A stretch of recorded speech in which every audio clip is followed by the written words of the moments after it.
Bueno, hola, ¿cómo estás? Para empezar vamos a repasar rapidito lo de los ejercicios que dejamos pendientes el video pasado.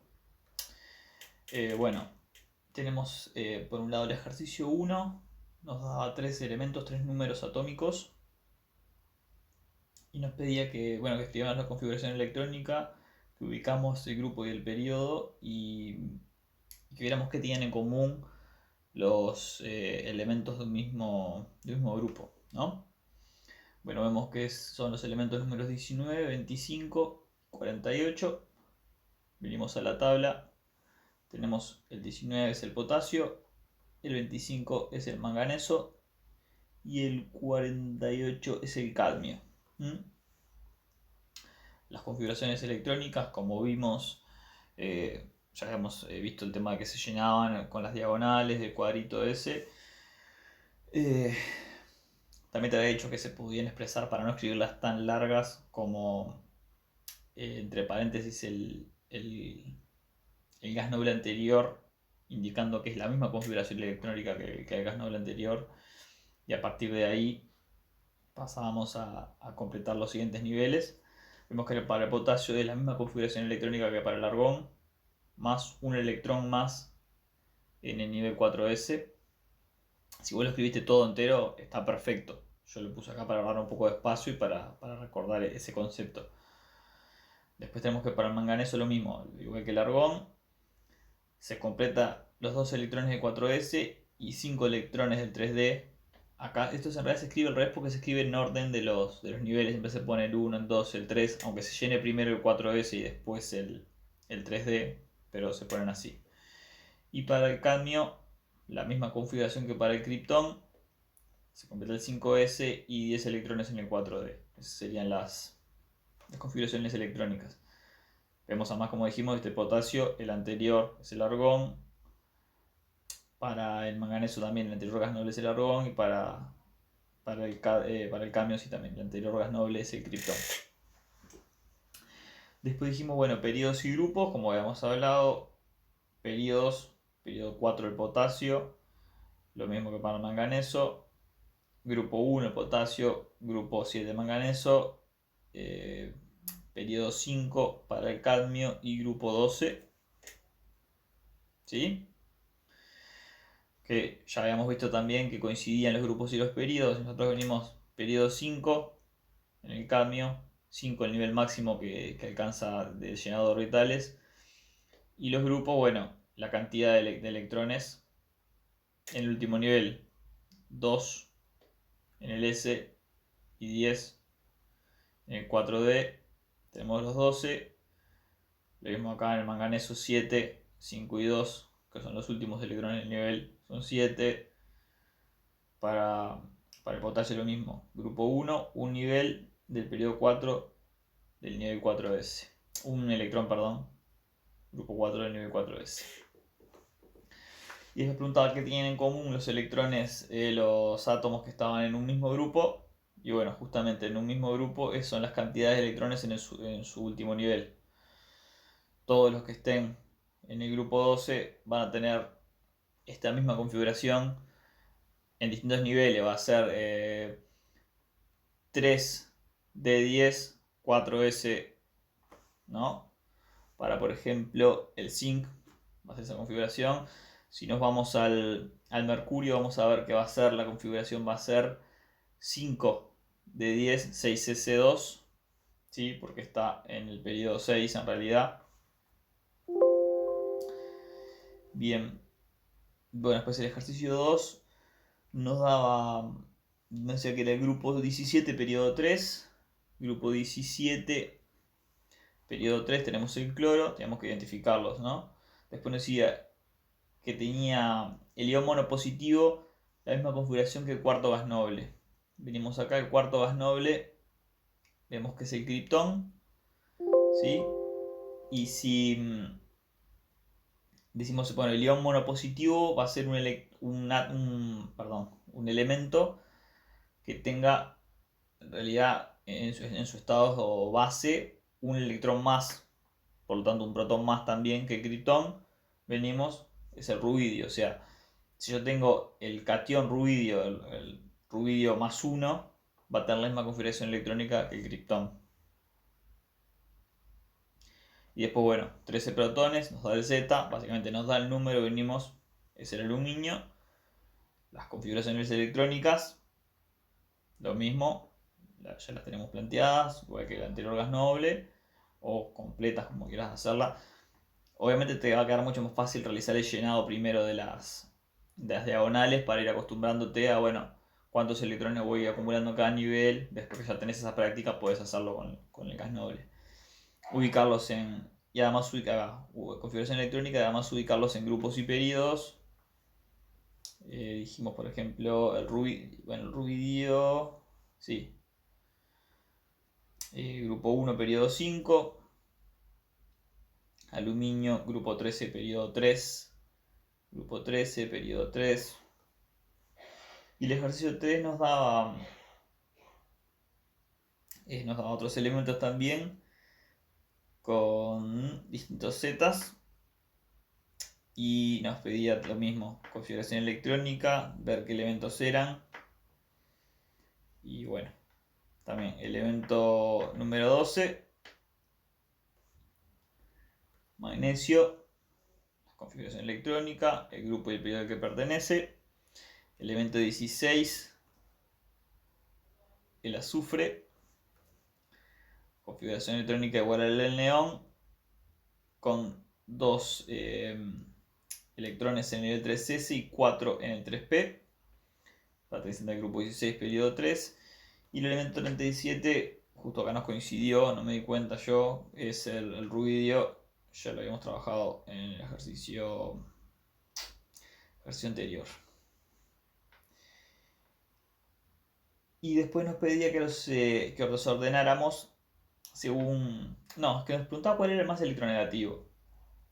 Ahí, bueno, si vos tenías una tabla como esta que no tenía las electronegatividades, podías guiarte simplemente por lo que habíamos hablado de cómo funcionaba la electronegatividad, que aumentaba a medida que aumentaba el Z, ¿no? O sea, aumentaba hacia la derecha y aumentaba también hacia arriba, en esta dirección, así en diagonal. Vemos que el azufre está acá, el rubidio está acá y el magnesio está acá. Así que, en teoría, debería ser el más electronegativo del azufre, después el magnesio y después el rubidio. Y si buscamos los datos, agarras una tabla que tenga los datos, vemos que las electronegatividades son 2,58 para el azufre, 1,31 para el magnesio y 0,82 para el rubidio. ¿Sí?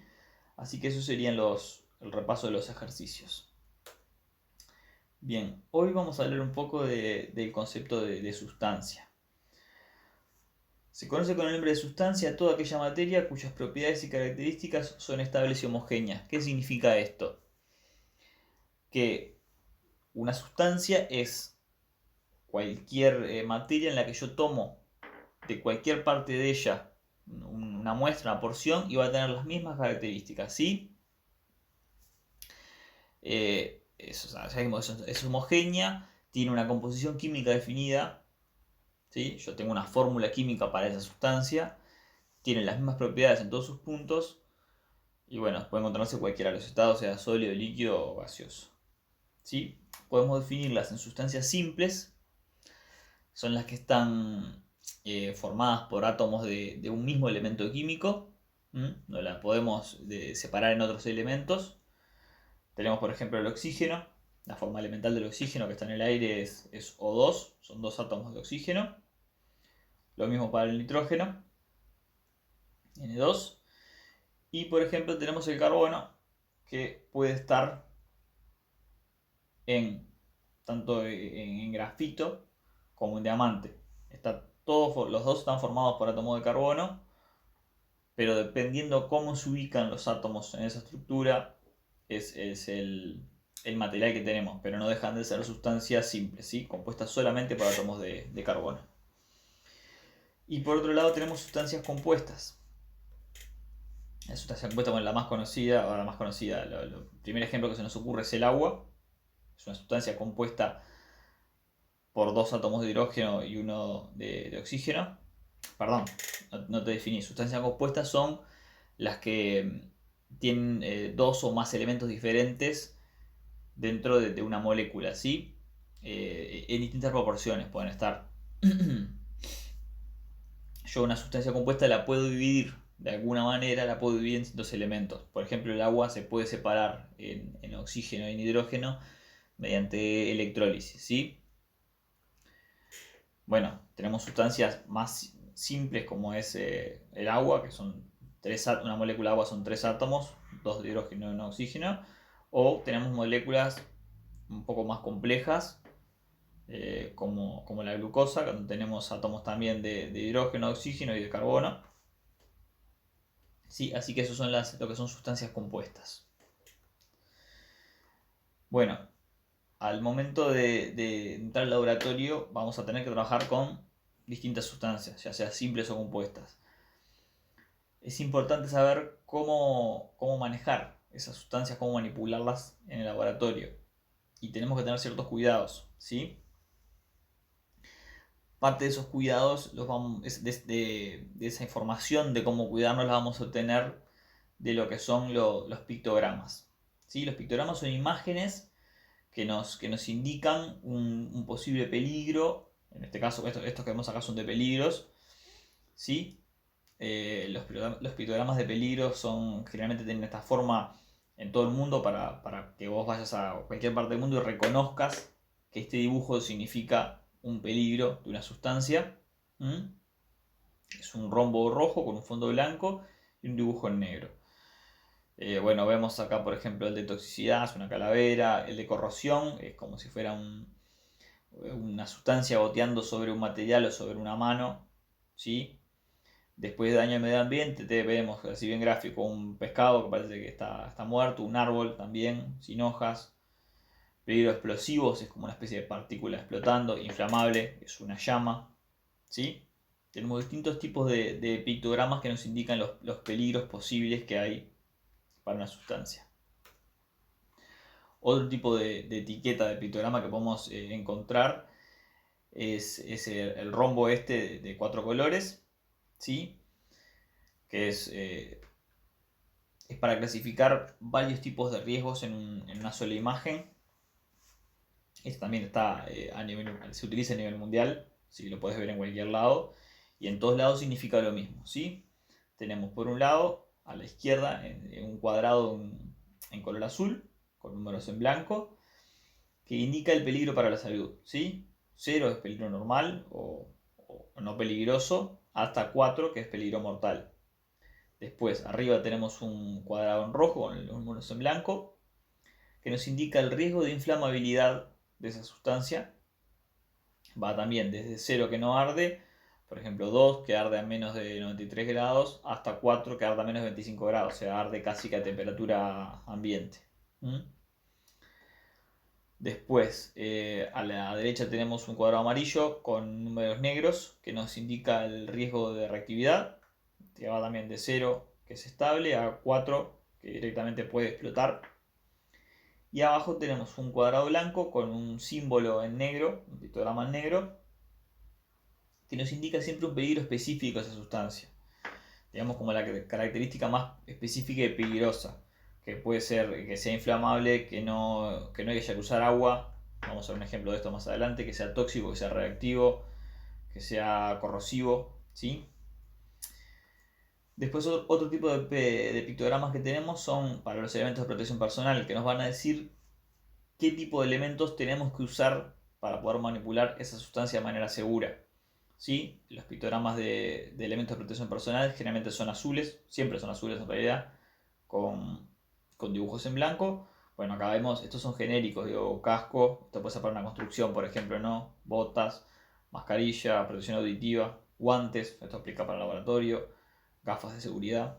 Y otra cosa, otro lugar donde podemos sacar los datos de los peligros que podemos tener con esas sustancias o de cómo manipularlas es de lo que se llama las hojas de datos de seguridad de sustancias químicas, ¿sí? Estas hojas tienen varias secciones donde nos van diciendo distintos tipos de peligros o de acciones a tomar cuando vamos a trabajar con esta sustancia. Vemos acá Por ejemplo, si nosotros entramos al laboratorio y queremos trabajar con ácido sulfúrico. Esta específicamente es la hoja de seguridad del ácido sulfúrico. Vamos acá el rombo con los distintos peligros que habíamos hablado. Vemos que tenemos 0, 0, 3 y este simbolito que dijimos que era no usar agua. Venimos acá y vemos que bueno, no es inflamable, o sea, no tiene riesgo de inflamarse. Es estable, no es reactivo. 3, es muy peligroso. Y no hay que usar agua. Esto es porque es un ácido. Los ácidos cuando se les agrega agua tienden a tener reacciones bastante exotérmicas, bastante violentas. Así que hay que tener cuidado cuando se diluye un ácido. Generalmente no se le agrega agua al ácido, sino que se agrega ácido al agua, ¿sí? Pero eso lo vas a ver más en el laboratorio mismo. Bueno, acá tenemos muchísimos datos. ¿Sí? Es importante siempre que vamos a trabajar por primera vez con una sustancia o lo ideal sería que siempre que vayamos a trabajar con una sustancia poder leer la hoja de seguridad. Tenemos, bueno, la primera sección nos dice el nombre de la sustancia, para qué se utiliza, bueno, a qué lugar llamar en caso de emergencia. Esto obviamente no es Uruguay, tiene otros números, pero vos vas, por ejemplo, a Facultad de Química y tenés las hojas de seguridad con los números de las emergencias de acá. En la sección 2 se identifican los peligros, ¿sí? Nos dice, bueno, en este caso puede ser corrosivo para los metales, provoca quemaduras en la piel, nos muestra un pictograma de peligro, que vimos que era el que correspondía justamente a corrosivo. Y después tenemos en la sección 3 la información de la sustancia, desde la fórmula, el porcentaje de los componentes. Como dijimos, una sustancia compuesta, está compuesta por azufre, oxígeno e hidrógeno. Nombre comercial, bueno, es un tipo de sinónimos. Los primeros auxilios, qué hacer en caso de primeros auxilios, por ejemplo, de ingerirlo por vía oral, no inducir el vómito, bla, bla, bla. Por vía cutánea, o sea, si nos cae sobre la piel, retirar la ropa, todo lo que hay que hacer en esos casos. Acá sigue, que nos entre los ojos, que respiremos los vapores, todos los primeros auxilios que hay que tener en caso de que uno mismo o un compañero se vea afectado por esa sustancia. Al final dicen, en cualquiera de los casos busca atención médica inmediatamente, o sea, además de hacer todas esas cosas, igualmente hay que buscar atención médica.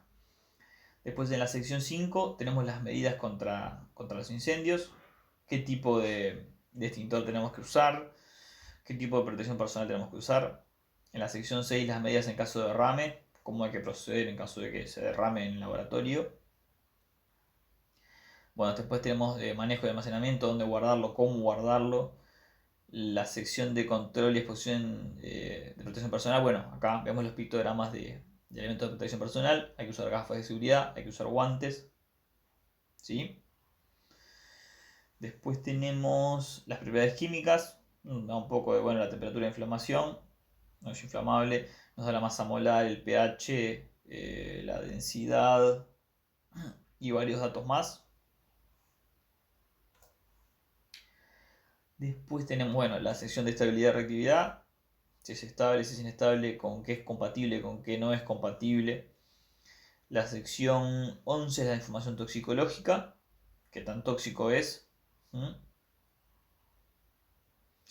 Bueno, la información ecotoxicológica en cuanto al medio ambiente. La información de la eliminación de los productos para cómo descartarlos, ¿sí?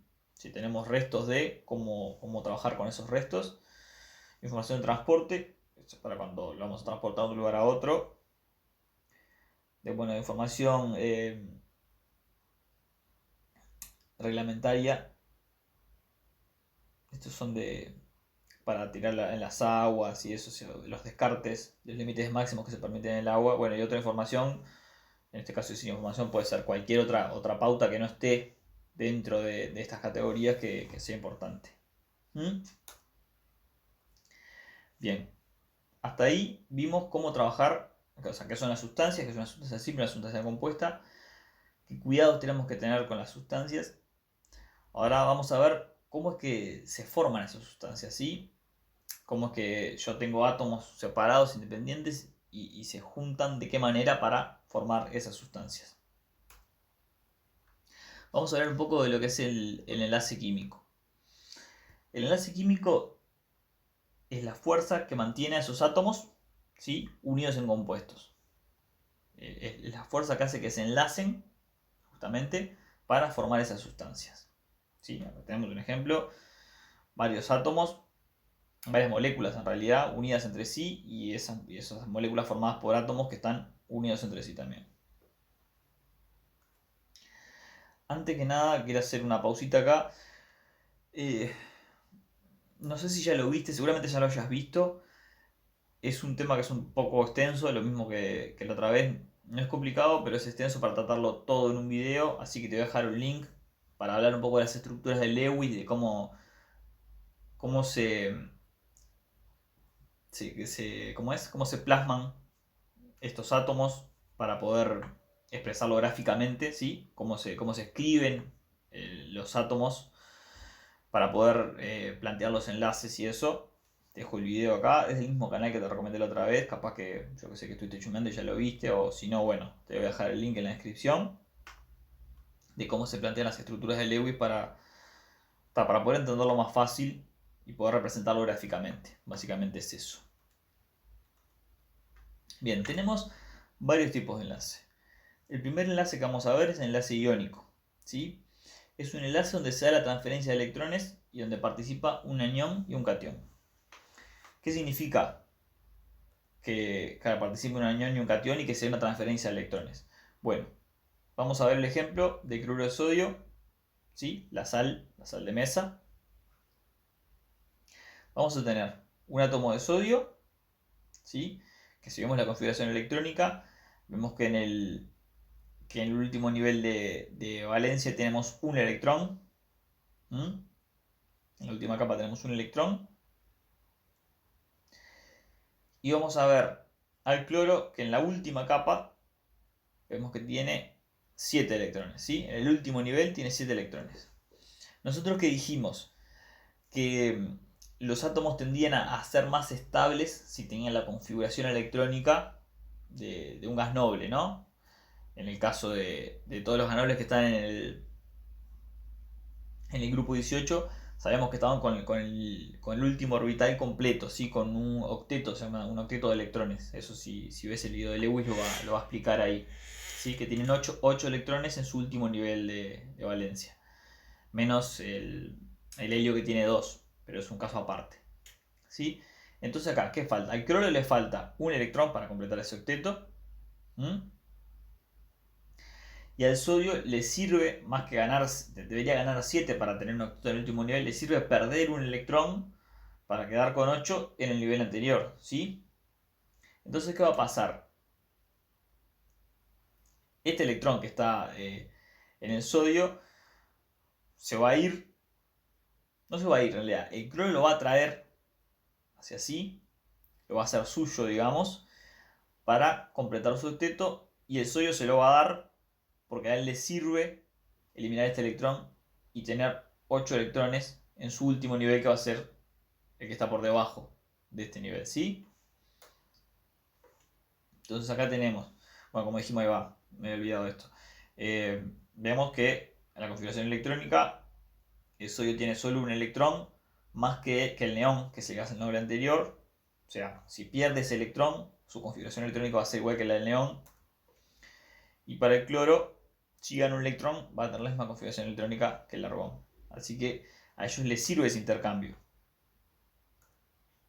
Perdón, y me olvidé una cosa acá, que lo vamos a ver, más adelante lo vamos a explicar mejor, pero acordate que el cloro está en el grupo 17, ¿no? Esto coincide con el número del número Z, pero está en el grupo 17. Es un elemento que tiene una alta electronegatividad, está en el grupo de los halógenos, que dijimos que eran los más electronegativos. O sea, tiene mucha tendencia a traer un electrón, ¿sí? A robar un electrón. Y vemos que el sodio está en el grupo 1, ¿sí? O sea, tiene un electrón en el último electrón de Alessi, está en el grupo 1. Así que va a tener una electronegatividad baja, va a tener mucha facilidad para perder esos electrones, ¿sí?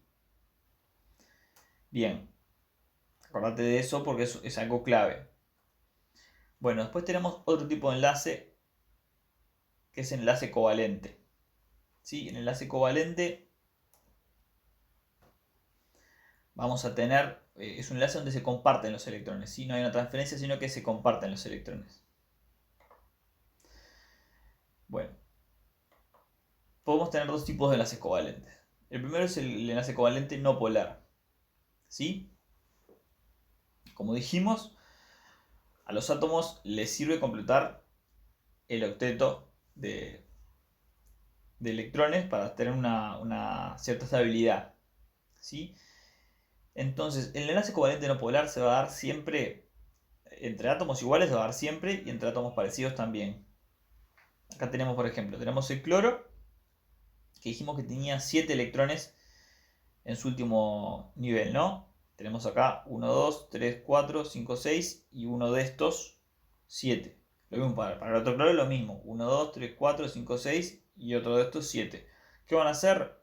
Estos dos electrones, que es uno de cada uno en realidad, los van a compartir, ¿sí?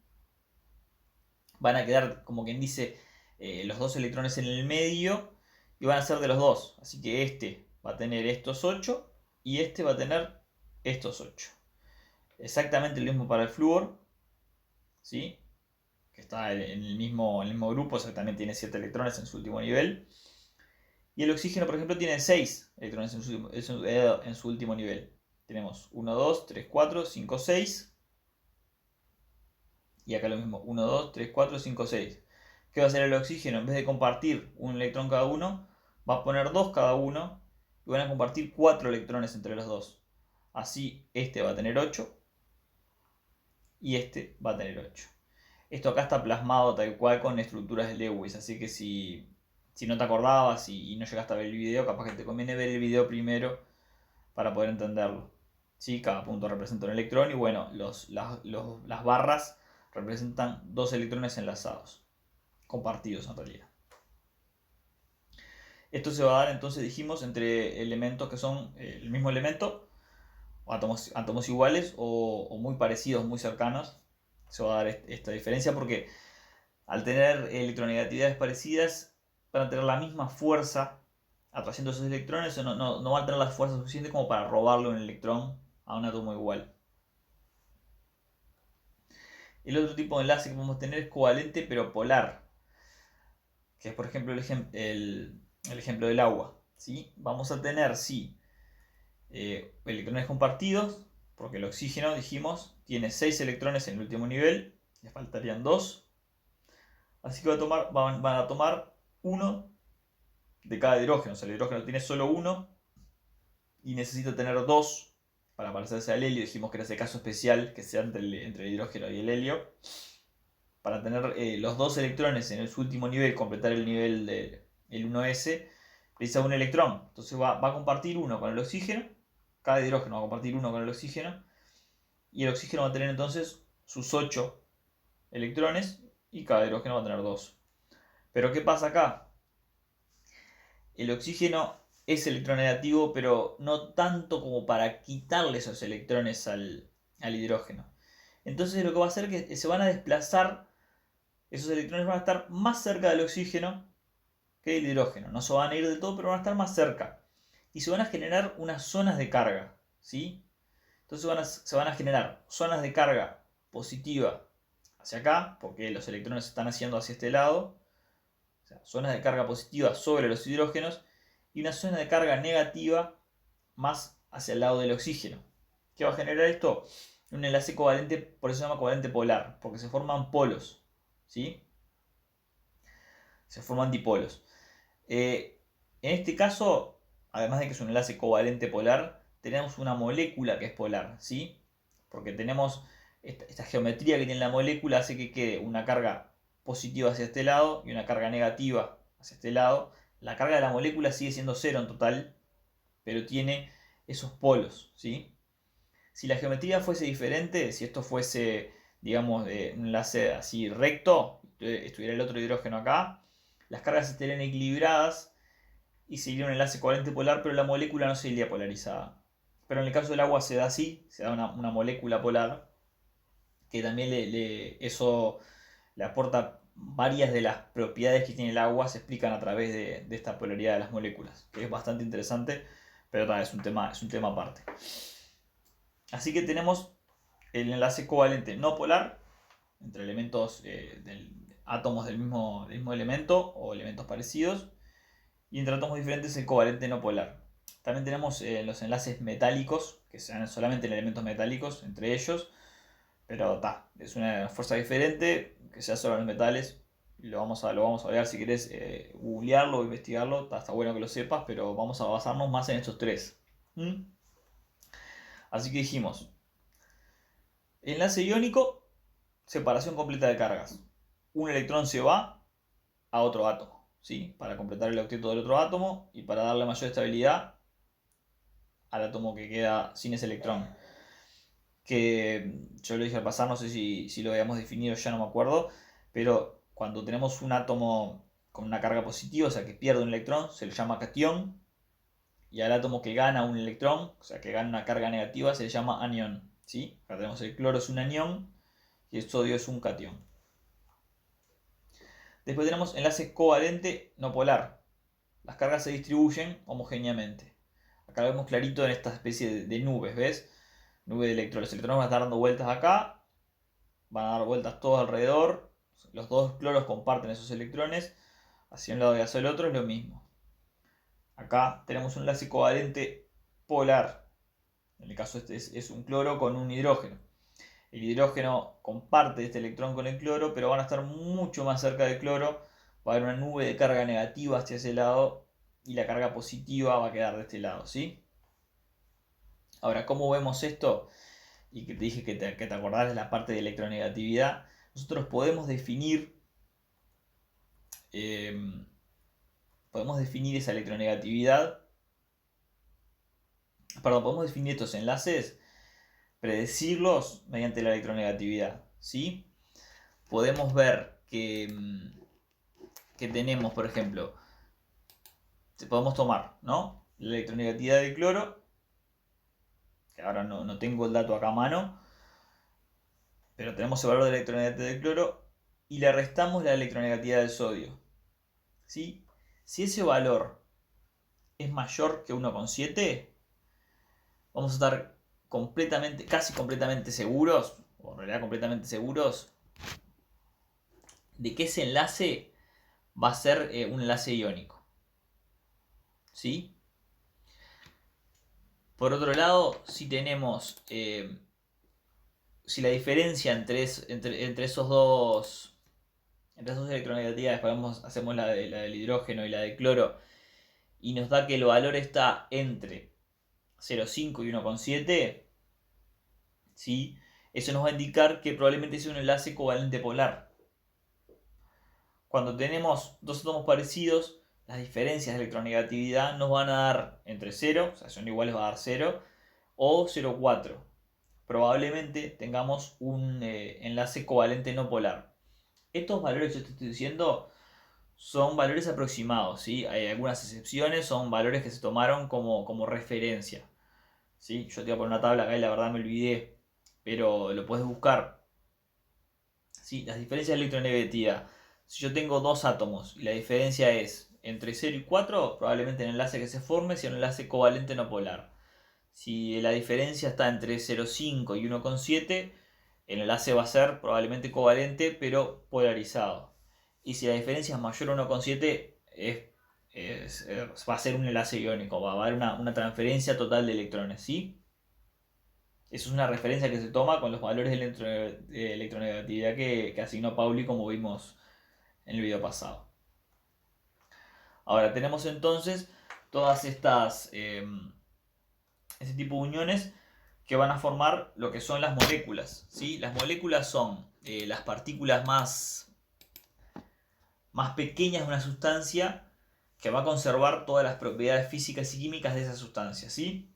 Como dijimos antes, las moléculas van a estar compuestas por dos o más átomos. Así que podemos tener desde moléculas muy, entre comillas, sencillas, como vemos la molécula del agua, va a ser la partícula más pequeña que va a tener las propiedades del agua. Un átomo de oxígeno y dos de hidrógeno van a formar una molécula de agua que va a tener las propiedades del agua, las mismas propiedades que un litro de agua, que 1000 litros de agua. pero va a ser la partícula más pequeña que vamos a poder tener de agua. ¿Sí? Ya si dividimos eso no va a ser agua, van a ser dos átomos de hidrógeno y uno de oxígeno. Y podemos tener moléculas muchísimo más complejas, como ser proteínas directamente que tienen cientos de átomos, ¿sí? De distintos elementos. Bueno, en este video va a ser hasta acá. Para esta unidad, para cerrar esta unidad, faltaría un poco de lo que es nomenclatura y la formación de óxidos, de hidróxidos, de ácidos, de bases. Eso capaz que lo vamos en un video para no extenderlo porque este video ya se fue bastante largo. Lo vemos en un video aparte. ¿Sí? Así que igual esto ya tenés bastante como para repasar y para meterte. Bueno, mirá el video ese que te pasé, te va a pasar de estructura de Lewis. Si te acordás, dale un repasito y si no, bueno, míralo porque te va a servir para poder hacer ejercicios de enlaces y eso. Y bueno, espero que te sirva. Como siempre, cualquier consulta nos avisás. Y bueno, hasta la próxima.